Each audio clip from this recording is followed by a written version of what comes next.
C'est un musée pas comme les autres. Sur 1200 mètres carrés, c'est toute l'histoire des parachutistes français qui est exposée. Des uniformes, des techniques, des armes et des scènes reconstituées.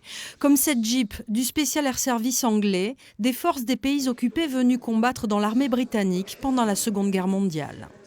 Ce sont les premiers paras-français qui, après la défaite de 1940, ont repris le combat en Afrique du Nord contre les troupes de Rommel. Leur mission, c'était d'aller très très loin derrière les lignes ennemies et puis de détruire les avions allemands au sol parce que l'aviation britannique à l'époque n'avait pas la longe suffisante pour aller bombarder. Au centre du musée, le mémorial des parachutistes. Des drapeaux pour rendre hommage aux soldats tombés sur les champs de bataille et ce livre d'or émouvant. Dans ce livre, on inscrit le nom de tous les parachutistes qui ont été tués au combat, morts pour la France depuis 1940. Et vous voyez que les dates auxquelles nos derniers camarades ont été tués, c'est tout récent, bien sûr. Le Musée national des parachutistes a été installé à Pau dès 1964. L'Indochine, l'Algérie, le Liban, la guerre du Golfe, une piqûre de rappel d'histoire militaire française. C'est 80 ans d'histoire de France.